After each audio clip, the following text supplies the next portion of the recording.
Hello बच्चों, let's read the question. Each of these questions contains an assertion followed by reason. Read them carefully and answer the questions on the basis of following options. Select the one that best describes the two statements. Option A is if both assertion and reason are correct, but reason is the correct and reason is the correct explanation of assertion.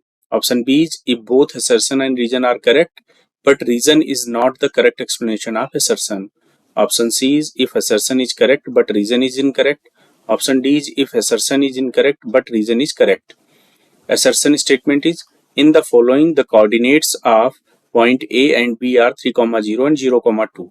The reason is if a line is not parallel to the coordinate axis, then it intersect the coordinate axis at 2 points. बच्चों सबसे पहले हम लोग की concept discuss करेंगे इस question में. की कॉन्सेप्ट, अगर हम की कॉन्सेप्ट की बात करें तो किसी पॉइंट P को कोई पॉइंट P है, इसको कार्टेशियन कोऑर्डिनेट सिस्टम में अगर इस पॉइंट P के कोऑर्डिनेट्स हमें फाइंड आउट करने हैं तो हमें इस कोऑर्डिनेट को फाइंड आउट करने के लिए टू थिंग्स की रिक्वायरमेंट होगी.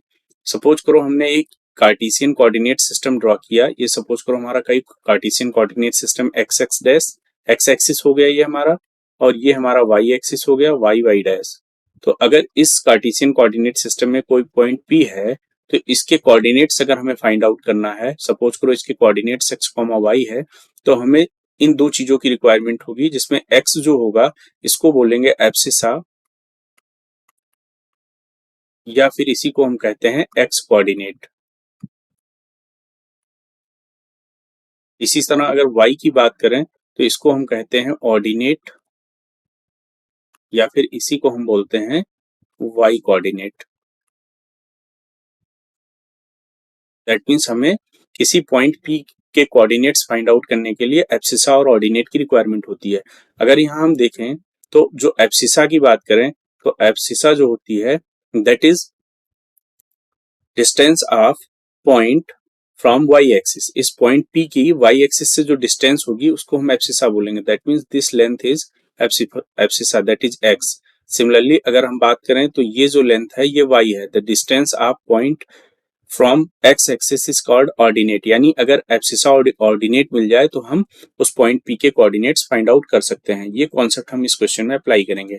तो सबसे पहले अगर हम असर्शन स्टेटमेंट की बात करें तो असर्शन स्टेटमेंट में कहा जा रहा है in the following the coordinates of point A and B are 3, 0 and B are 0, 2. हमें पता करना है ये फाइंड जो स्टेटमेंट है ये करेक्ट है या इनकरेक्ट है. तो सबसे पहले अगर हम जो क्वेश्चन में ग्राफ दे रखा है उसको रफली ड्रॉ कर लेते हैं. ये हमारा एक्स एक्स डैश और ये जो एक्सिस है ये वाई वाई डैश हो गई. तो यहाँ पर हमें जो लाइन दे रखी है कुछ इस तरह से दे रखी है. ये लाइन एक्स एक्सिस को पॉइंट A पर कट कर रही है और वाई एक्सिस को पॉइंट B पर कट कर रही है. जिस पॉइंट पे ये एक्स एक्सिस को कट कर रही है वहां पर एक्स कोऑर्डिनेट की वैल्यू 3 दे रखी है और वाई एक्सिस को जहां पर पॉइंट B कट कर रहा है वहां पर वाई जो कोऑर्डिनेट है वो 2 दे रखा है. तो अगर हम बात करें तो A जो बिंदु है वो एक्स एक्सिस पे लाई कर रहा है. तो अगर कोई पॉइंट एक्स एक्सिस पे लाई करता है तो एक्स एक्सिस पे लाई करने का मतलब y कोऑर्डिनेट उसका 0 हो जाएगा. y कोऑर्डिनेट 0 क्यों हो जाएगा? क्योंकि वो एक्स एक्सिस पे अगर कोई पॉइंट लाई कर रहा है तो उस पॉइंट की जो एक्स एक्सिस से डिस्टेंस होगी वो 0 होगी. तो दैट मीन्स y कोऑर्डिनेट 0 हो जाएगा. तो अगर हम बात करें तो A पॉइंट का जो कोऑर्डिनेट होगा दैट इज 3, 0. ठीक है, क्योंकि एब्सिसा की वैल्यू 3 है, ऑर्डिनेट की वैल्यू 0 हो गई. इसी तरह अगर पॉइंट B की बात करें तो यहाँ पर ये y एक्सिस पे लाई कर रहा है. तो कोई भी पॉइंट अगर y एक्सिस पे लाई करता है तो उसका जो x कोऑर्डिनेट होगा that will be 0. That means abscissa की वैल्यू 0 हो जाएगी. तो इसके कोऑर्डिनेट हो जाएंगे 0, 2. तो यहाँ ग्राफ से स्पष्ट है कि जो A के कोऑर्डिनेट्स होंगे वो 3, 0 होंगे और जो B के कोऑर्डिनेट्स होंगे वो 0, 2 होंगे. That means the statement in assertion is correct. Assertion में जो स्टेटमेंट दे रखा है वो करेक्ट है. इसी तरह अगर हम रीजन की बात करें तो रीजन में कहा जा रहा है if a line is not parallel to the coordinate axis then it intersect the coordinate axis at 2 point. अगर हम इसको ग्राफ पर समझें तो ये हमारा कोई Cartesian coordinate system x x dash और वाई वाई डैश है, तो अगर कोई भी लाइन एक्स एक्सिस या वाई एक्सिस के पैरेलल नहीं है तो वो जो है डेफिनेट है एक्स एक्सिस और वाई एक्सिस को कहीं ना कहीं कट करेगी, क्योंकि ये टू डायमेंशनल डायग्राम है, कार्टेशियन कोऑर्डिनेट सिस्टम है। अगर हम देखें तो ये लाइन, कोई भी लाइन अगर पैरेलल नहीं होगी तो कहीं ना कहीं वो एक्स एक्सिस और वाई एक्सिस को कट करेगी।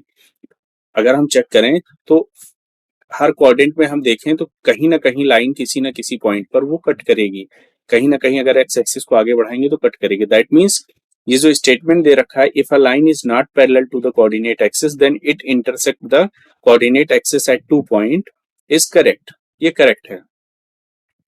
तो यहां पर अगर हम देखें तो जो रीजन है वो असर्शन का के लिए करेक्ट एक्सप्लेनेशन भी है, क्योंकि अगर कोई लाइन एक्स एक्सिस या वाई एक्सिस के पैरेलल नहीं है तो वो एक्स एक्सिस और वाई एक्सिस को कहीं ना कहीं कट करेगी। तो दैट मीन्स हम कह सकते हैं यहाँ पर assertion is correct and reason is also correct and reason is the correct explanation of assertion। यानी फाइनल आंसर की बात करें तो इस क्वेश्चन के लिए जो फाइनल आंसर होगा that is A is the final answer. That means we can say that both assertion and reason are correct and reason is the correct explanation of assertion. I hope you all understood it well. Thank you and all the best.